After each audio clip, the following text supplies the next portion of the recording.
I'm Noah Drum. And I'm Zach Hall, and we are the Geeks That Speak.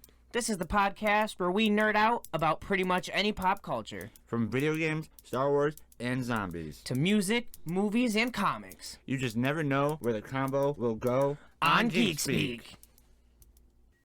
Welcome back to another episode of GeeksspeaK that we're totally not re-recording because we didn't mess up the first time. No, we wasted almost an hour and 50 minutes. I'm just going to say 2 hours. Fuck it, you know? But, everything's right with the world now. Everything's right with the world, and let's just jump right into the Bad Batch episode 7, Battle Stars.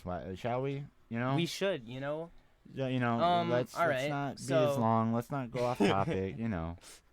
Well, first of all, I want to say that, the episode starts immediately. We jump right into the action. Yeah, right into the action. The Bad Batch is in mid-mission. They're stealing a lizard thing. I love how they're, mid-Sid mission. It's kind of like they're doing a GTA heist just to make money. It's a little side mission in a video game. Yeah, a little side hustle. Yeah, I smuggle stuff, you know. I'm a smuggler. I don't know what that little lizard was called, though. I don't think they had... Omega gave it a name. Well, yeah, but I mean a species name. The species, yeah, I don't know the species. All right, well, you normally know them, so, I blame you. I don't know. I don't know, man. Would it? No, it wouldn't be a womp rat. No. But, yeah, so they actually don't bungle this mission, and they complete it. Yep. They come back to Sid, and bitch shortchanges them. Yeah, you know, she supplies them with gas, food, shelter, fuel, rations, supplies, gear for the missions, and then a tab on popcorn that we later find out Wrecker and Omega go and get after each mission, and put it on Sid's tab. Right. Sid's got it. Yeah, Sid, she runs a business. To be fair, though, I don't think they would have been that chillax about doing that if Sid wasn't acting as chill as she was. She's definitely hustling them right now. Yeah, she's a fortified pimp. She is definitely hustling them, but I mean, whatever, I guess. Yeah, They are still making money at the end of the day. But also they get back to the cantina. There's a cloaked figure. Long story short, it happens to be Rex. It happens to be the cloaked figure from the last episode of the Bad Batch. Which I don't know how I feel about that.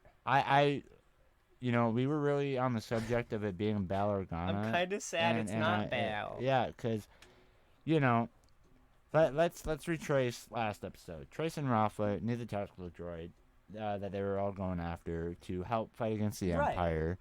The droid that they contact Rex with is Ahsoka's droid, and so they're fighting against the Empire, so they're immediately automatically a part of the Rebel Alliance. So you think, Rebel Alliance, the leader of the Rebels, Bail Organa, right, or Mon Mothma, or whatever her name is. I don't know who that is. She's basically a lady that appears in Empire Strikes Back. She is like a commander, tells people their mission stuff, Oh, okay. But yeah, one of the big guys, and it wouldn't have been Princess Leia yet because she's too young. So, my initial thought was, Obi-Wan for sure, because it was a cloaked figure. I thought it might have been a Jedi cloak, but I mean, it's not. After giving it a second thought, that wouldn't have made much sense. No, not at all. Especially some people's reasonings on YouTube. Obi-Wan just went into hiding. There's no way he's doing Rebel stuff. Right. So, it turned out to be Rex, which we knew Rex was coming along. And then I didn't think he was going to be here so soon, though, if I'm honest. I didn't think we would even get an answer to that hooded figure. Not for a while, no. At least 2 episodes. But speaking of the episode name, Battle Stars, that's literally a play on word, because the Battle Stars insinuate the battle scar from when Rex got his chip removed. Very true. And then the Bad Batch getting their inhibitor chips removed later in the episode. So I didn't notice that the first time until you pointed that out to me. No, I noticed the scar on his head, and I'm like, is that the inhibitor chip scar from when that was removed? But I didn't want to say anything. I'm like, no, that's that's literally right where it was removed from in Clone Wars. So, but Rex says that like basically he's just been kind of chilling, hanging out ever since the Clone Wars. Technically, he's KIA. Yeah, he's KIA, but killed in action. But then he's acknowledged by the Empire in Rebels, which takes place like 10, 15 years maybe after. Yeah, but maybe like clearly he's not done doing stuff. Then maybe we'll see more in the Bad Batch, or that'd be cool if Rex got his own show. Rex reveals that it's him. Right. At the cantina or whatever, the Bad Batch, like, hey, what's up? Where you been? Like you said, Tech says that he's KIA. Right. So, and then Wrecker starts getting a headache. Rex is suspicious. It's the inhibitor chip or whatever. Yeah, and he immediately was like ready to draw his weapon and just eliminate them. He was not playing around with the inhibitor chips. Yeah, no, he was like, I wasn't able to control it. You guys won't be able to either. Right. And then he meets Omega for the first time, too. Yeah, and he's fascinated by her entirely because he's... Honestly, it's probably because it's a female clone. I figured that, too. And because I don't think Rex met any of the Boba... Like, the young Boba... Like, not Boba clones, but the children clones that are still growing. Right. So, there's no attachment to it, so it's like... He was like, what's the deal with Omega? Oh, she's a clone. And I'm like, oh, okay. And then after, 3 seconds of looking at Rex, she just goes, oh. You're a first-generation batch. I'm like, how could you tell? The lines on your face. Like, come on, what are you calling You're old? basically old. But speaking of that, I am now realizing, because, it is a buzz cut, he's not bald. Right. I did notice, white, where his hairline That's what would I be. meant. I wish I would have went back and seen the Clone Wars, because I meant to ask you, is that just what the animation style is doing to show the different scalp color from when you have a buzz cut, or is his hair gray now? It might be getting a little gray. He is part of the first batch of the right, clones, and we've established he's 30 human years old, right? Something like that. So yeah, no, he's definitely getting old. We don't know how old he is right now. But throughout the Clone Wars, he's definitely 30 years. Just from that head 4-line thing, I'm gonna say 50. At least. No, he's not that old. No, I mean physically. Because they have advanced aging. No, I know, but I imagine they grow as they age. Physical wise, because he's about, I would assume he's 50, 60 in Rebels. Really? You could if you see him, it's literally, he's older, he's a little bit bigger than what he used to be, weight wise. Right, okay. So he has that old person posture. Oh, all right. Yeah. I don't know. But after that whole shenanigans. Oh, hold on. You're trying to gloss over her awesome powers of perception. Oh, that. Or as a bunch of people like to think, She's force sensitive. Oh my god. Maybe. Yeah, I still, like I said, if I've said this how many weeks, if they're gonna do force sensitive clones, they're gonna introduce Star Killer. They need to. There's no way. They've already brought in some stuff from the games, Braga, the planet itself. Okay. So Braga was introduced in this show. That's from Jedi Fallen Order.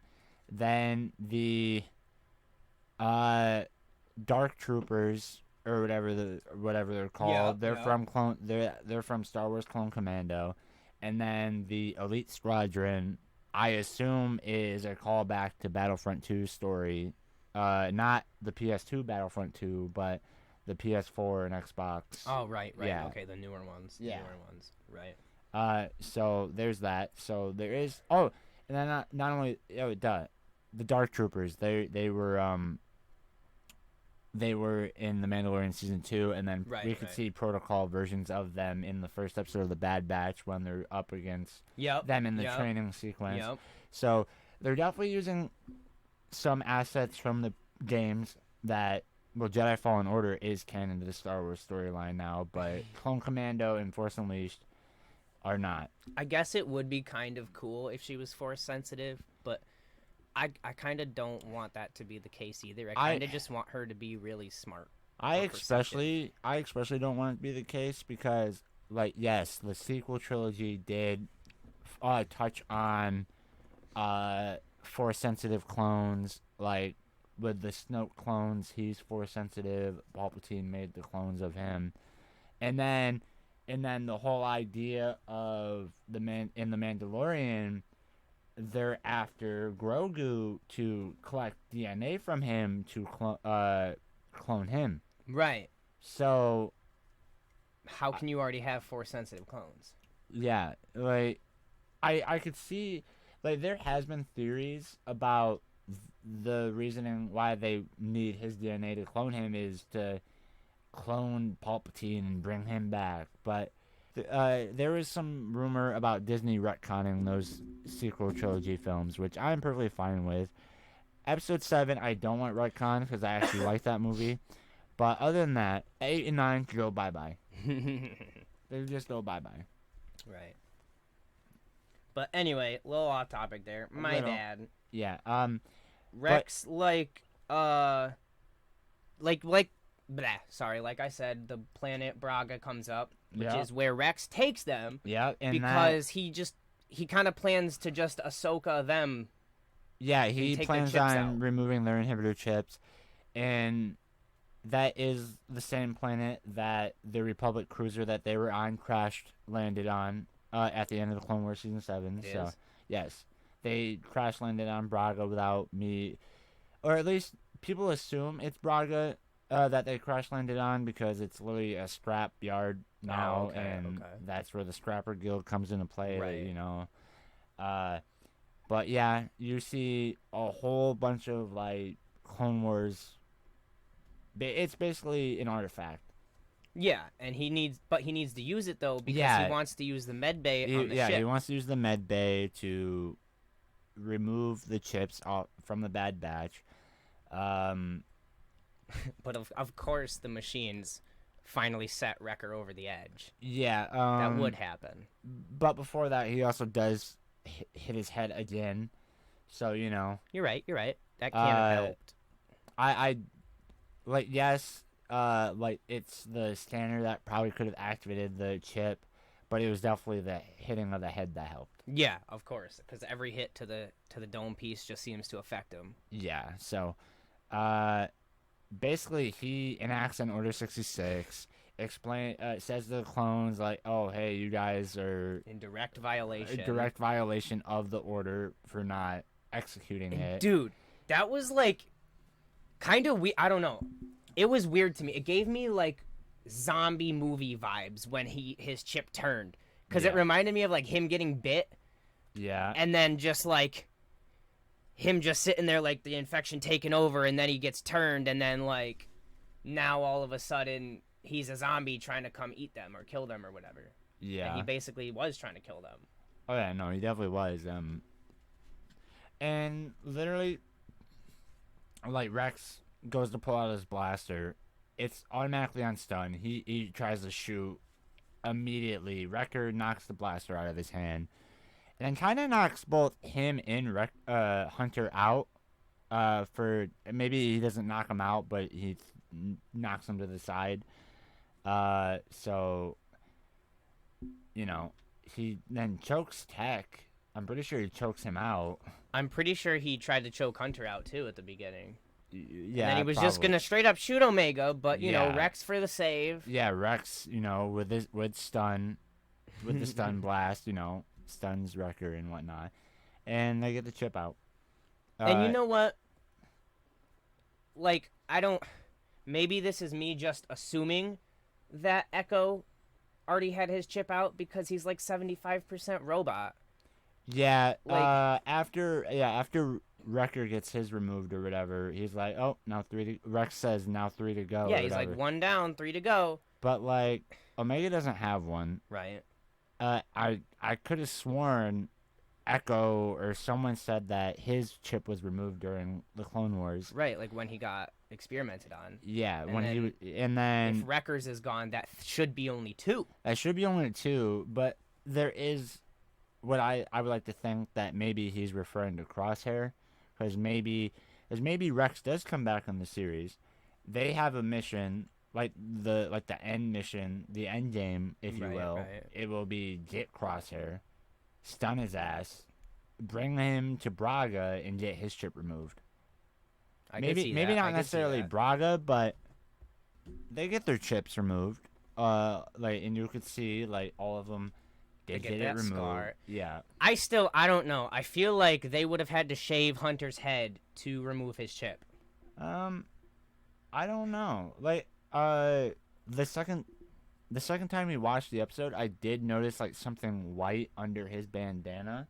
Okay, so maybe they just glossed over it, like so the fact that like he didn't have to grow his hair back and they don't have to change the character model and like. Yeah, that could definitely be it. But I don't know.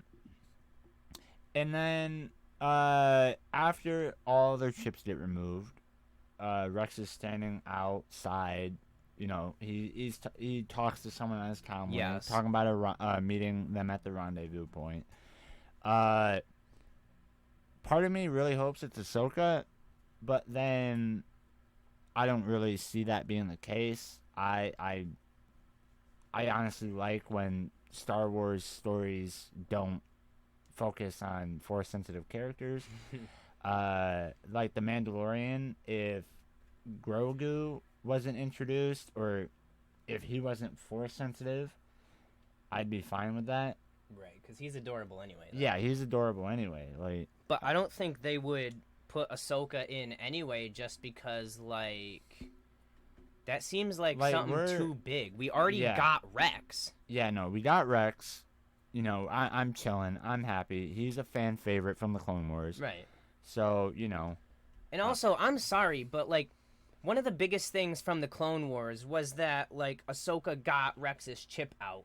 Yeah. So I feel like Rex would have called her to help him get the chip out, because even he said when they were talking, like, oh, I've never been on this end of it before. So like,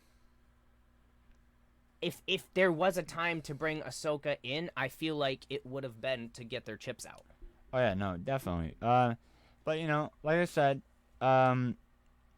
when a Star Wars story doesn't focus on a Force-sensitive character, I like that because I love how you say that, but your favorite character is Yoda. My favorite character is Yoda. A Force-sensitive character. And my top three favorite characters, 2 of them are Force-sensitive, but I digress. What are they again? Yoda, Ahsoka, Chewbacca, not in any specific order. I mean, well, Yoda's your favorite. Well, so Yoda's my absolute favorite, yes. Yeah, right. But Ahsoka and Chewbacca, it doesn't really matter the order. But, it's like close second and third. But like with The Mandalorian, when trailers were coming out for that, it showed no signs of Grogu at all. Right. Throughout and the trailer. that was a good thing, actually. Yeah. That was a really good like because like people were hyped for the show either way. Right. Like Disney, like, and then to pull out this like fan favorite cash cow. Yeah. Oh my! Like they're probably gonna make a spin-off of Grogu growing up. Like it would be very interesting to see that, especially Which since I'm honestly here for. Like I would watch that. Like at the end of season 2, Luke comes in, takes Grogu with him, to train him. So people are really hoping that they do a spin-off show and hopefully we see Luke training Grogu. Oh my gosh. But hopefully nothing goes bad because in The Last Jedi, that's episode 8, we see that Luke had this like Jedi Academy going and he did train young Padawans and whatnot. I want to see Luke have Grogu in a backpack like he did with Yoda. But we see Luke, he trains Padawans and whatnot. He even trained his nephew, Ben Solo, which is Kylo Ren. Right. But then in episode 8, we see that Luke tries to kill Ben Solo because apparently he was strong enough to where he could become the next Darth Vader or something. That's stupid. And that's not Luke. That's just not. Yeah, he would have been way more than happy to be like, yes, we are reuniting the Jedi. Like, this is happening. Like, but nah. And then don't even get me started on the fact that Rey was going to be a Kenobi. Then let's not even talk about it. Yeah. But the ending of the episode after Rex, he calls someone on his comms, which like you said, you thought was Ahsoka, but I believe it's Trace and Rafa because like that's who. It's gotta be. Trace and Rafa contacted Rex, so it only makes sense that Rex would contact them. Right. So, there's that, and then the Scrapper deal that is on that planet at the time. They are spying on their spying conversation. On them. Like whether they hear the dialogue or not, who knows? But they see clones. They say to each other like, "Hey, we spotted the rogue clones. Notify the Empire." So right, the Empire is coming back into play. We might even see Crosshair next episode. That would be pretty cool. Which we have not seen him since episode 3 or 4. Episode 3, I believe. So it's been like 4 episodes. Yeah. So we haven't seen him in a minute. Well, we are kind of seeing them just like progress with Omega. Yeah, they. So which kind of sucks because I really don't want to get attached to her because I really feel like she's gonna die by the end of this. Like I was saying, if there's any way for this show to end, it's gonna be them dying one by one. Right.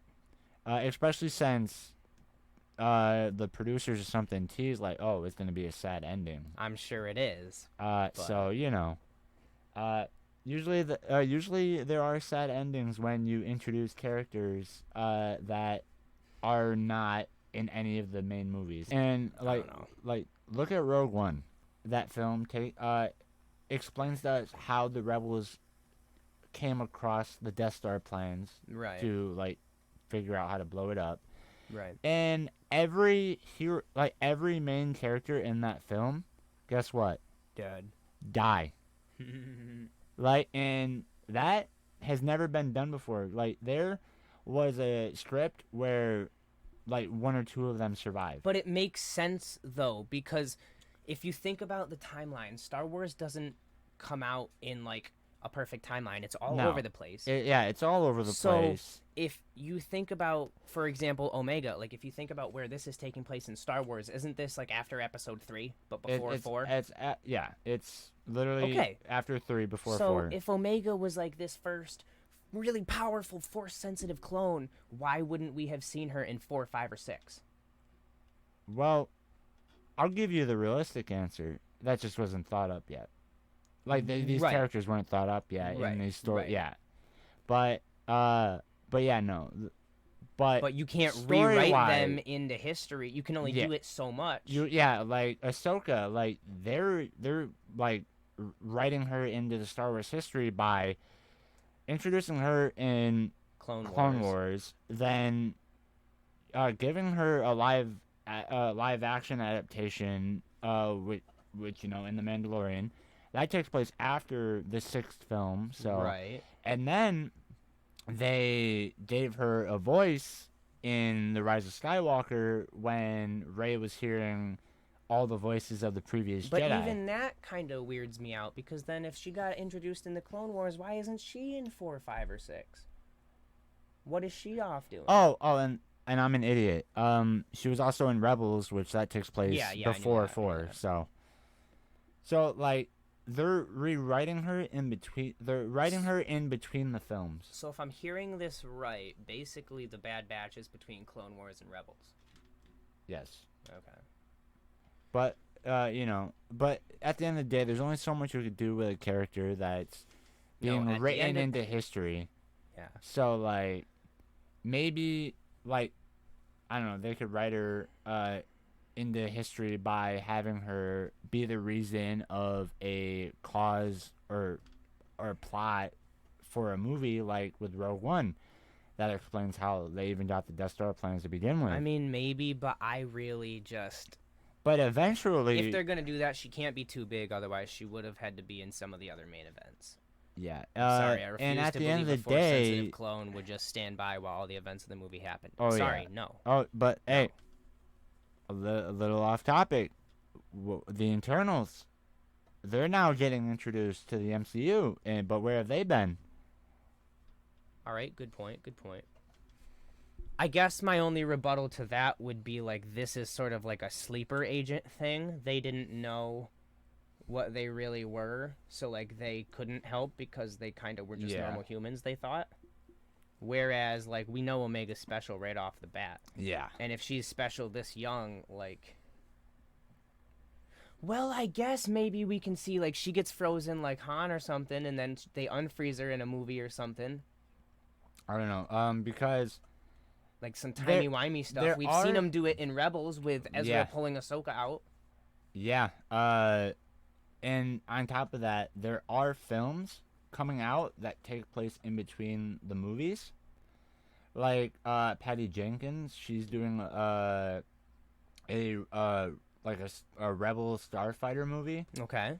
So that'll definitely take place, I don't know. Right. Between maybe 4 and 5, maybe between 5 and 6. I don't know. I don't know. But what I do know is at the end of the day, the Scrapper Guild totally snitched out the clones to the Empire. Yeah. I don't know exactly like how or why, but they did. So clearly that's probably going to... I think we're going to see Crosshair next episode. Yeah, which, that's literally what I said like 5 minutes ago. It's about time. Yeah. And on top of that, like, how are they gonna go about notifying the Empire? Like, do they just have them on call? Like did the Empire like? I feel like the Scrappers Guild is kind of like Sid in that they're shady and they don't really have alliance to anyone but people that help them. Yeah. So they're just kind of like, we can probably use this to our advantage. But then again, I could definitely see the Empire putting a bounty out on the Bad Batch. Maybe that's going to happen now that they know they're still being a big threat. Yeah, so I don't know. At the end of the day, we just have to see what happens in the next episode. So, that's all my thoughts for the Bad Batch for now. I think that wraps up the Bad Batch. So, but we have a whole new endeavor. Let's just get right into Loki, shall we? Finally, the first episode of Loki came this Wednesday. Oh yeah. And I'm just gonna say this. I loved how they reused the scene from Endgame. Basically shot for shot. The only thing different was the Captain America Loki, like the impression of Captain America. Yeah, he did an impression a little differently. And then in the Loki take. And then we see a close up of Loki waving to Hulk instead of it being that wide shot in Endgame. I actually like that because that, like, as I said, when we were just rewatching Loki, we had Loki on my TV screen and I had Endgame on my phone to see, and we were watching it together to see just exactly how much they lined up. And I never even noticed that Loki waved to Hulk. Yeah, I never noticed that. I'm like, wait, does he? Because when we saw it, like, because we started watching the show.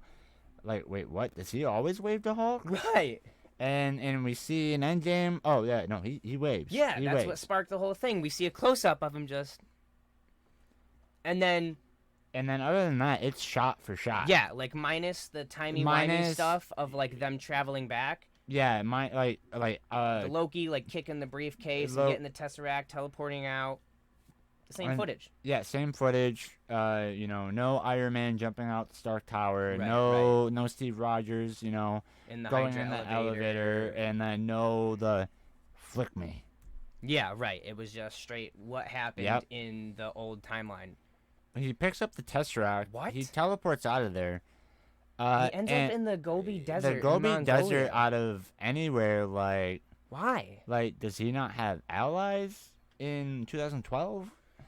My thing is, clearly he didn't just, like, touch it like Red Skull and get teleported because they can just touch Infinity Stones willy-nilly now, like you pointed out. Yeah, like, he knew what the Space Stone is, capable of, so he just teleported out of there, but, like, did he pick a random spot? Did the TVA, like, interfere with that? I like what you said when you said he didn't have time to think, so maybe he was just like, get me out of here, and, like, it just got him out of there. just a random ass spot. Like he was when when we see him, he's like, "Where the fuck am I?" Right. But the TVA showed up quick. Honestly, again, like They showed up quick. the TVA, like I was gonna speculate that it might have been a like at the end of the first episode thing. Right. But I didn't think they were gonna show up 10 minutes in. Right. I mean, the guy just got the Tesseract, teleported. He was in Mongolia for, 2 minutes max? And then, boom, TVA. Yeah, so, I guess the only thing I do like about that is, I mean, they are on their job. They are watching it. Oh, yeah, no, they are, but, They don't play either. you just gotta bring up the fact that, That they evaporated a guy for not having a ticket. No, not that. Just 2014 Thanos goes to 2018. They don't interfere with that. Then the Avengers doing their time heist, they don't interfere with that. Because that was supposed to happen. Yeah, that was supposed to happen. Which, like I stated in our previous recording, that they probably didn't interfere with 2014 Thanos because the Avengers had it. Right. But I don't know. Yeah, that was supposed to happen. It was. And, I mean, that makes me wonder, because we see all those Infinity Stones that are seemingly meaningless at the TVA. I wonder how many variants they captured to get those stones, and I wonder how many different versions of Thanos they captured. Yeah, like different versions of Thanos. If they even have Thanos, maybe different versions of Gamora or Nebula. They said maybe it's supposed to happen. So maybe they were even helping get rid of other people that had the Infinity Stones and leading Thanos to them. Because if they didn't stop him, and clearly all that was supposed to happen, then they had to be leading him to do it. I don't know. I really don't know. Because the TVA, it just like the Eternals, if they were here the whole time, why haven't they interfered? Right. But, like they said, they haven't interfered because they haven't had to. Everybody's been living the way they've been supposed to. Yeah, until he grabbed the Tesseract. Honestly, that's kind of a cop-out I feel with the script writing. Because that's my issue. Like, yes, they have the MCU planned out, which I respect. But then they bring in new stuff, and they, fit it in between movies. Right. Sort of like what Star Wars is doing. Yes. And, they introduce characters and act like they were always there when they really weren't. Right. They do. Cinematic-wise, of course. No, I know. Hank Pym was never always there, but then he was there with then they Tony showed Stark, a flashback Howard Stark. Howard Stark, and then, They just do it all the time. They do it all the time, which, But I like the way they do it better. Yeah. Maybe that's just because I'm biased. I don't know. I'm not a movie critic, so. Yeah. I don't know. It all depends on who you talk to. Some people are yeah, I like how Star Wars does it more. Yeah, I like how... Honestly, I don't mind either or. Because I'm a long-term fan of both, so... Yeah, I like both, but I haven't dove deep enough, as deep as I have into Marvel as I have into Star Wars.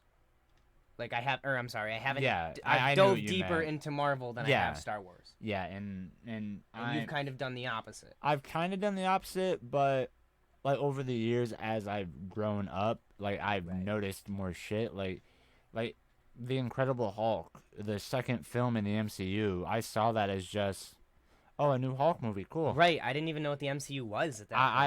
I even Iron Man, like Iron Man 1 and 2, mm-hmm. I thought they were just movies. And when I was younger, I never remembered Tony Stark appearing in The Incredible Hulk either. Me neither. But then you see the post-credit scene, and, oh, hey, that's Tony Stark. There he is. Oh, hey, that's connecting these films. Right, and I love that they've done that so early on. Marvel is really one of the best universes that, 23 films are all interconnected. And on Granted, top of that, not the best always. Yeah, no, there's a select few, Thor: The Dark World, I don't even mean that. I just mean there are some canonical issues, like yeah. between things that have been said in movies because people write jokes into movies and then sometimes they conflict. But that's also because when Iron Man first came out in those movies, they didn't know the MCU was going to get this big. Yeah, and on top of that, Marvel Studios was literally a newly found like movie studio. Yeah, they were They were always comics, but their movies were distributed from like Sony and Fox. Yeah, like the Spider-Man movies, the X-Men movies. Yeah, and then on top of that, Blade. Yeah, Ghost Rider. But Iron Man, that was distributed by Paramount at the time. Mm-hmm. Even the Incredible. No, wait, yeah, is Hulk Paramount? Universal. Oh, Hulk is Universal, yeah.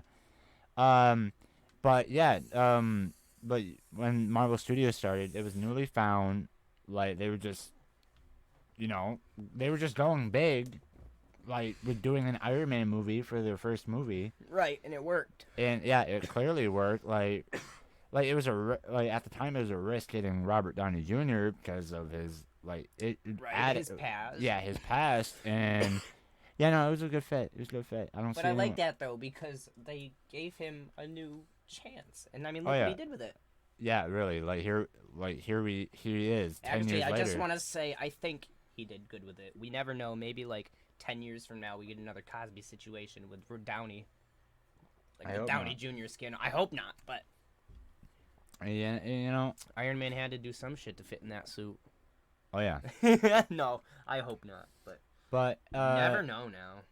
Yeah, you really never know. But anyway, 5 minutes in, TVA comes, scoops up Loki. They strip him, they test him, they put him on trial. Yeah, and okay. Miss Minutes, when she's talking to him, giving him the speech, I think it's her, she says that whatever he did to deviate from the timeline caused a nexus point. A nexus point, and then... Where have we heard that before? Wanda's a Nexus being. There was a Nexus commercial in WandaVision. Then the word multiverse is used. So, Loki could just tie into Doctor Strange Multiverse of Madness. Wanda's going to be in that film. Very well could. But, okay, so bigger question then. Do you think... Because I personally think that means the Hex is also a Nexus point then, too. It definitely could be, but then again, we also don't see any interference from the TVA, so... Or maybe some agents of the TVA were there, but you know how the Hex changes the appearance and role? Right. What if there were TVA agents in there, but they got switched, role-wise? But if they're... Okay, question though. If the TVA doesn't have magic in it, does that mean magic can affect them? Because maybe their suit, I don't think Wanda's magic would have affected them. Or is it just at their headquarters magic maybe it's just at their headquarters, because, magic is being used all around the galaxy. Right. And she is better than the Sorcerer Supreme, so... Yeah, because, she could stay conscious and be in her astronomical or Astral, yes, that's the word. Okay, so maybe again all of this was supposed to happen, but then at the end, that end credit scene of her looking for her kids, maybe that wasn't, and then she heard her kids and then went to this thing and opened the branch timeline, causing the nexus point. I don't know, but we will find out. We'll just have to wait and see, I guess, till Multiverse of Madness, because Wanda has she plays a part in the movie for clearly. Sure, 100%. For sure, she's not gonna be some side character. She's gonna whenever they do a poster for Multiverse of Madness, she's gonna be on it. She's gonna be one of the She could, if 100%. Anything, I could see her being up front while Doctor Strange is in the background. Not too far in the background. Honestly, small, no. I see it opposite. I see Doctor Strange being up front in peril because she's back there sitting in the meditation pose thing, just summoning shit. Maybe. I don't know. Either way, Elizabeth Olsen, she's gonna be in it. She's playing Wanda. Clearly. Also, I feel so bad. What is his Mordo? Mordo's gonna be in it too. Mordo. So, you know, no more sorcerers thing. That's probably going to play a part in this film. At least you would think so. You don't end a movie with the world has enough sorcerers or something. Right. He's coming back to get revenge on that. But do you think he's going to have a vendetta against Strange then? I don't know. He's not drawing power from the dark dimension to stay immortal that we know of. Yeah, no. Speaking of that, the ancient one I just realized in the first film is like she was like, oh, it's against like hypocrite. Yeah, she's a hypocrite. Yeah. Because like realistically, she probably should have been dead long before the events of Doctor Strange. Oh, 100%. But then we jump to a variant timeline, and we meet Mobius. Yep. And he is in some troubling circumstances. A squad of his Minutemen has just been killed by a Loki variant. Yep. And they just so happen to be in a church with a stained glass window with a demonic figure on it, you know. Yeah, this little girl who's a witness, like when asked who's done this, she points to the window, insinuating it's the devil. Yeah, which we know a few demonic people in the Marvel comics, you know, Chthon, Mephisto. And, you know, I could go on this whole spiel about, like, that'd be kind of cool if, you know, they bring Chthon into it because he's the creator of the Darkhold. Oh, they need to bring Mephisto into it because he made Billy and Tommy. Right. Or whenever they introduce Ghost Rider, they have to introduce Mephisto. I'd love to see that, though. Like, until me and you went back and looked when we were doing Mephisto research for WandaVision, I didn't even know he was in Ghost Rider. Yeah, no, And then to find out that he makes Ghost Rider, like, it would be dope if they introduced Ghost Rider in a Mephisto film. Like, we get a solo film of him, sort of like the Cruella movie, where it's like a film about the villain kind of sort of trying to make them relatable. Yeah. And then he makes Ghost Rider, and then that's how we see him. Because when we were looking that info up, you said he created Ghost Rider, and I remember in the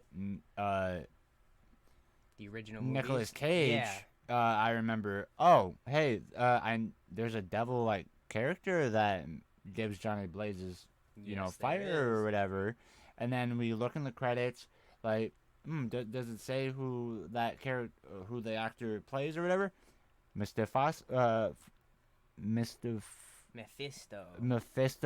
Mephistopheles or something. Yeah, Mephisto. Long story short, no, something like that. Either way, a longer name for Mephisto. Mephistopheles. Something like that. But yeah, Mephisto. It says Mephisto, clear as day. Yes. So, we can't English, but it's Mephisto. So Mephisto is already an early established character, not in the MCU, but they have brought him into film. Right. So I want to see him do it again, but I heard the stupid stuff with China, and I don't know how that's going to go, but I don't even care to talk about all I got to say, stuff. We might get banned from China, but fuck China. Yeah, if they really won't let them tell the story, like, you guys can make so much money off of that. Like, come on, dude. They already make enough money from America.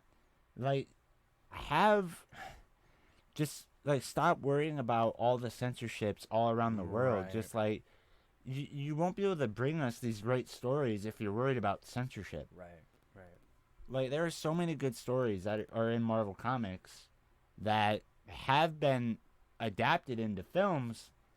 And honestly, though, Deadpool is a perfect example of this. Even though we think he's super edgy in the MCU, motherfucker's nuts. I mean, he could be so much worse in the comics. Yeah. He literally, if he finds a vegetarian, he just ties him up and forces him to eat meat. Just because he wants to. But at the same time, he loves children. He'll go out of his way to help children because he had a shitty childhood. Yeah, so, and if China is actually Moon Knight. Yeah, Moon Knight. He's got a lot of mental issues going on. I don't know that they'll be able to portray all of that in a Disney Plus show. No, probably not. But but hey, speaking of Deadpool, do we know if if the Ryan Reynolds Deadpool films were like banned in China or some shit? I don't know. I don't think so, but I don't know, honestly.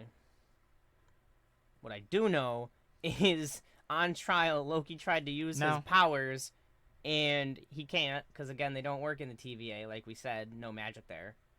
Okay. So, off topic.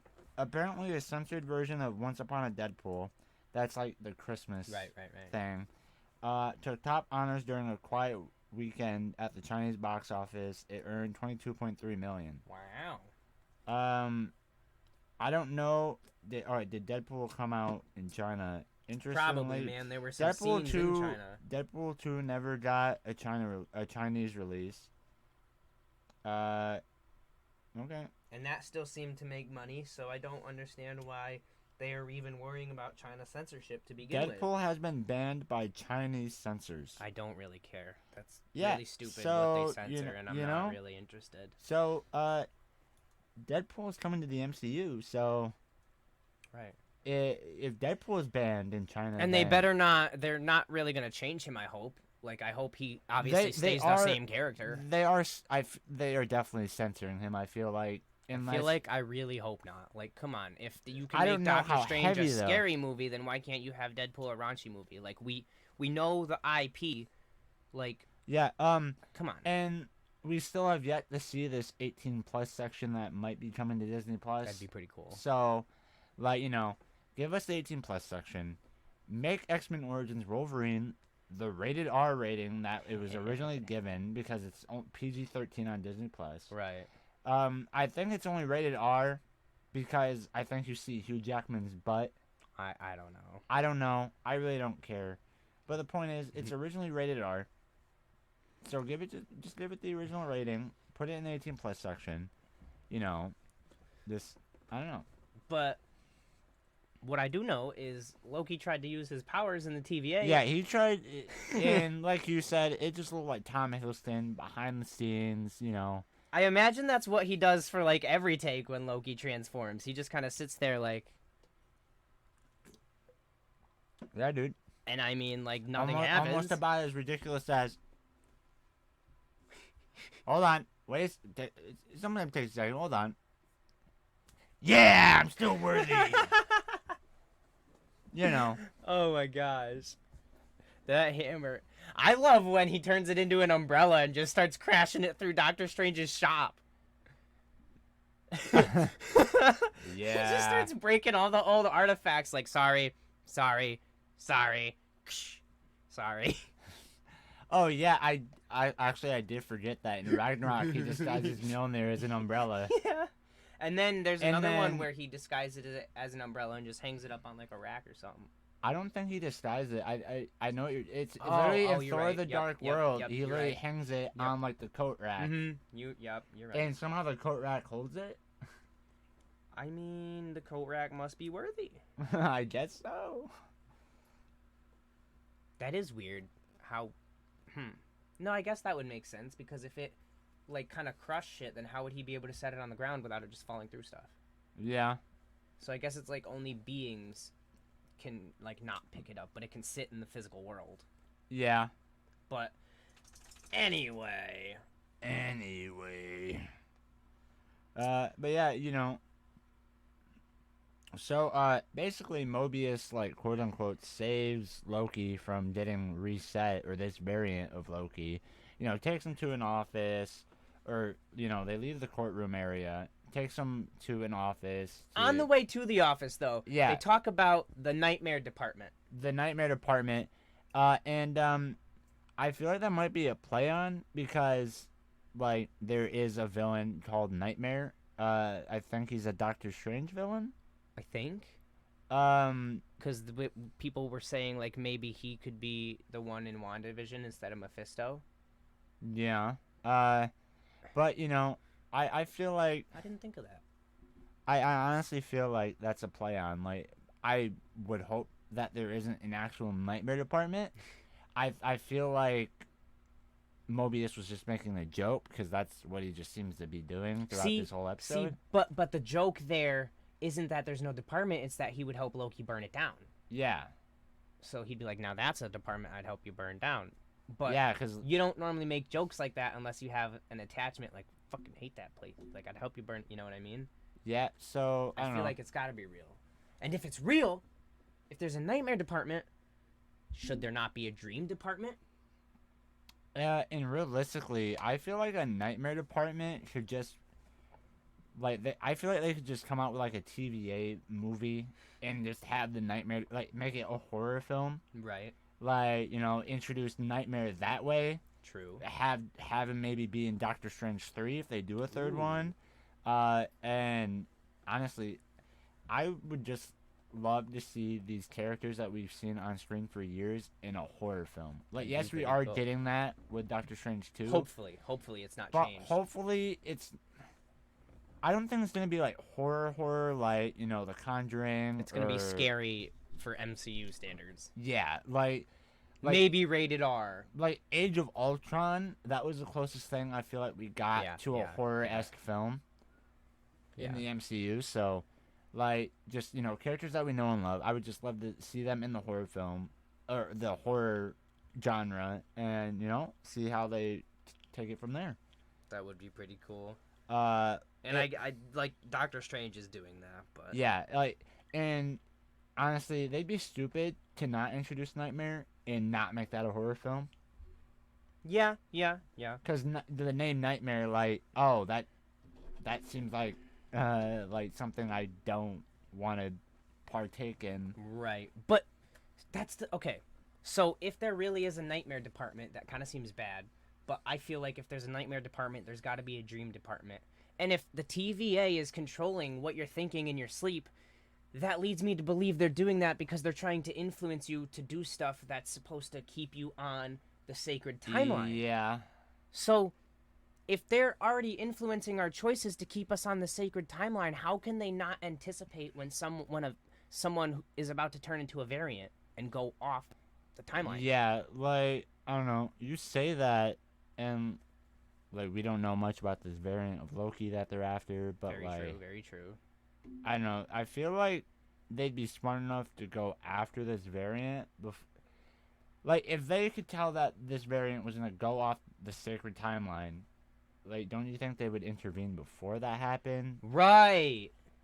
Because throughout this first episode, we've seen that this variant of Loki has murdered dozens of the Minutemen. Right. But also, that's what's weird, again, though, because Mobius even says to this Loki variant that took the Tesseract that his whole purpose is for death and destruction because him being bad is what causes others to rise to their potential. And then, we see the lineup. As he's saying that, the lineup of the Avengers. Yep. And then, he kind of shows Loki his whole life. I mean, he was probably going to get to that, but he got called out. Mobius got called out, Loki had to escape. Yeah, he tried to escape. Then he ends up coming back to that very same room, watches the file, because it's a video file. File of his life, yeah. Yeah, and, And apparently the TVA doesn't just know about him, but they know, his past, present, and future. They know what his life is and is supposed to be. Yeah, so, and he's supposed to die at the hands of Thanos. Yeah, apparently. So, and when Loki asked how long Mobius has been there or whatever, and then Mobius was hard to tell. Time, flies by differently here in the TVA. Right. And I could definitely see what he means by now, because, how do you know my future when I don't even know it? Right. But, because it exists in a different dimension outside of see, what we think is time. As you can see, though, in two different locations in France, and then the location at the very end of the episode, one's in 1548, and then another one's in 1858. Yes, those are times that take place in the past. Right. But I could see an episode where they maybe go to a time that's 2058 or some shit. I don't see why they would go in, actually. I could see why they're going to the future. Because technically, 2012, technically this show takes place during 2012, and they know his future Technically, in the main timeline, though, we're already at, like, 2024. Yeah, we're already at 2024, but then again, that's a lie. The TVA is probably at the current time, like the current year that we're in, and the Actually, we're MCU. thinking about that wrong, though. He just said time doesn't work like that in the TVA. It works differently. So I think it's sort of like they experience past, present, and future almost at, like, the same time. Yeah. Because this variant of Loki is here, so he's not experiencing all the events he did. Yeah. But at the same time, there's another variant of Loki that didn't Tesseract, and he did go through all that, so that's how they know what's supposed to happen. So, like, time is just not what we think it is there. Yeah, no. Which I find very like I wonder how time flows. I'm really hoping that like we're going to get an explanation on that, because this show is supposed to flesh out more the of whole the like time branch travel timelines rules. and stuff. Right. Like they explain it. They try to explain it in Infinity War. Oh no, they try to explain it in Endgame. Like Hulk tries to do that, and then the Ancient One gives a better explanation. Right. And hopefully they fully flesh out. They're going to the whole like explanation, make it sound. I don't know if they're gonna make the explanation better, but we'll probably see. Right. Like maybe they won't say how it goes. No, they're gonna make it better. They're going to like more precisely define what time travel is and how it works and how the multiverse is going to work in the TVA. This is specifically here so they can lay all the groundwork and all the busy shit and all the time in context to explain how the multiverse is going to work, so that Doctor Strange and the Multiverse of Madness can just get into more of the action, so we don't have to spend as much time. It's probably going to tell us how time travel works again, but it's just going to be a simplified version of what we're about to see in Loki for people that maybe haven't seen Loki or are trying to catch up. Yeah. But also, why do I feel like Doctor Strange and the TVA, like, I feel like they've encountered each other maybe once before. Dude uses the time stone. I would assume so. Like, but then again, the time stone is used to rewind time. It's not necessarily like him hopping through timelines. But it is him specifically manipulating the timeline for his needs. Yeah. And they have a lot of time stones. One can only imagine they've had to mess with a Doctor Strange variant to get one. Or the ancient one. But anyway, like, Mobius does show Loki his whole life. Yeah. And he guilt trips him by showing him that he ultimately led to the death of his mother. Yeah. And he's supposed to. This is supposed to always happen. Yeah. Because it turns Loki into, the person that he's meant to be. Yeah. But then, he kind of freaks out by that, but ultimately comes to terms with it. And then he sees himself get killed by Thanos, and that's really what kind of like sets him over the edge. Yeah, and like before that, wait, no, is it before or after? He sees the cabinet filled with Infinity Stones. Is that before or after he sees his death? After, because that's when he's teleporting around to try and get out, and then he sees a drawer full of Infinity Stones. Yeah, and the guy's like, "Yeah, we use them as paperweights." Yeah, so like the most powerful thing known to me in the universe you're using as a paperweight. My brain would implode too. And might I add that they aren't dead stones; they're still glowing them. Right, but it makes sense that Loki could touch him, and I don't know. Well, Loki's a god, so he's able Well, to... he's an Asgardian, technically an alien. He's sort of like Superman. Superman's like a god, but really he's just a Kryptonian. He can just do shit humans can't because of his Kryptonianness and the sun and stuff. He's not technically a god, he's just an alien. But, I mean, he is the god of mischief. Well, yeah, in his mythology and shit, like from the Asgardian point of view, but I mean, like from other point of view, like he really is just an alien. Yeah, because we do see him in his frost elf form in the first lore, so right. Not even that. Yeah, the frost elves, or the frost giants, would be a form of alien too. Then I guess to us. Yeah. But like, even if you look up in species in Marvel, like, yeah, the Asgardians are aliens technically. Mm. Sort of like Super Saiyans. They're super gods to Earth, but they're just Saiyans. They're just another race on a different planet. Gotcha. But yeah, so Morbius kind of melts his mind by showing him all this stuff and making him realize that he's way smaller and more insignificant than he ever thought. Yeah, and you know, straight up calls him a pussycat in comparison of power to the variant that they're after. Or what about when Loki said, "I'm gonna kill you"? Yeah, just like you did your mom. Fucking throws a chair at Mobius. Like, that was rough. Like, why you gotta go there? Like, I get that you're like trying to show him like his definitive form, I guess. I don't know what I'm trying to say, but He's just you know, trying to make him come to terms with it, I guess. And I really think he was trying to just break him down and get him like emotionally upset, because then he was more. He would more likely say yes to helping him. Yeah, which you know, at the end of the day, he basically agrees to help because, well, the variant is him that they're after. So right, you know, he does agree to help, but I mean, again, he sees Thanos kill him, and that really crushes him because like something I didn't think about. Like 2 or 3 days before, he was just, you know, talking to him. Like he got the Chitauri army from him, and he was gonna go attack New York. So you know, and now he sees that same guy just choked him to death. Oh yeah, well, not even choke him to death. He just crushed his neck. Right. I mean, which obviously, you know, his hand was around his neck, so he was. Yeah, but being he did choked, snap his neck. You're right. But yeah, after that, Loki, like you said, no longer has the desire to escape.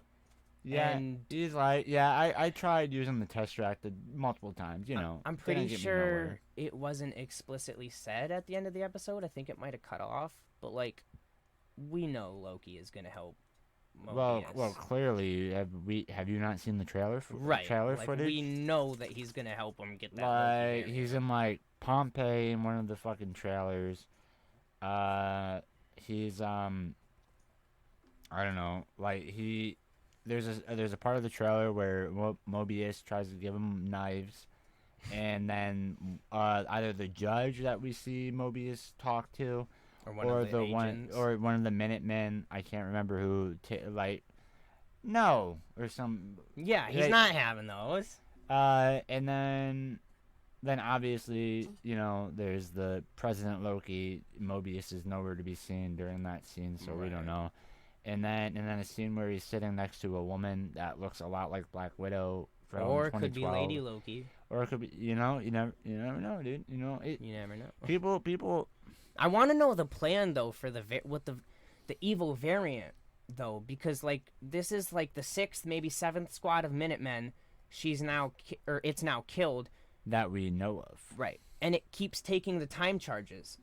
Yeah, those are to reset the timeline. So what is it trying to do? What if the variant? Speaking. Alright, so the time charges. Hear me out. Alright. Quantum Mania. When does that film come out? 2022. I think 2022.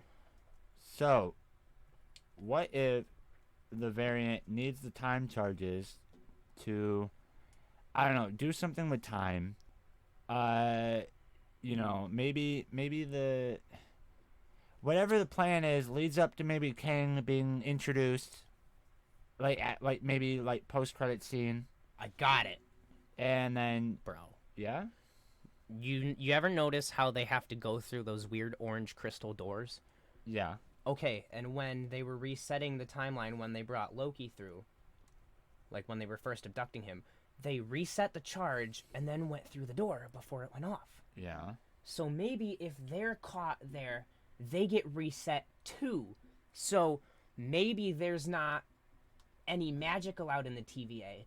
So this Loki variant is trying to steal the TVA's own technology to then sneak into the TVA and let one off there and reset the TVA altogether.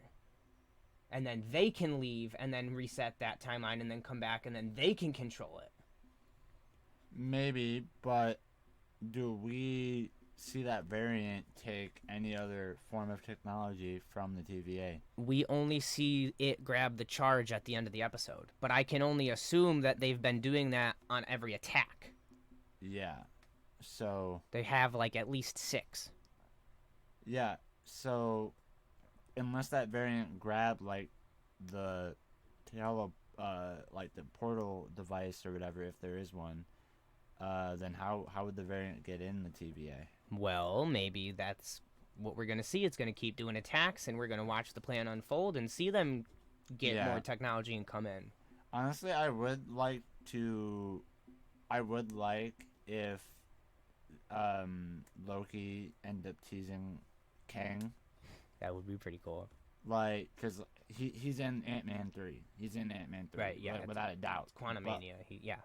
So, like, it would be cool to see that tease and then get Ant-Man 3. And then, you know. I mean, Kang's face already sort of kind of looks like one of the Timekeepers. Yeah, so. Maybe one of his variants is a Timekeeper and, like, all his other variants are evil or something. Yeah, like. For all we know, he could be cameoing in it, and we just don't know. Yeah, so. We will definitely have to look out next Wednesday for the next episode because, like, I need answers. We're just going to have to wait and see. We're just going to have to wait and see, you know. This has been the Geeks That Speak. We'll see you next week, man. Oh, yeah.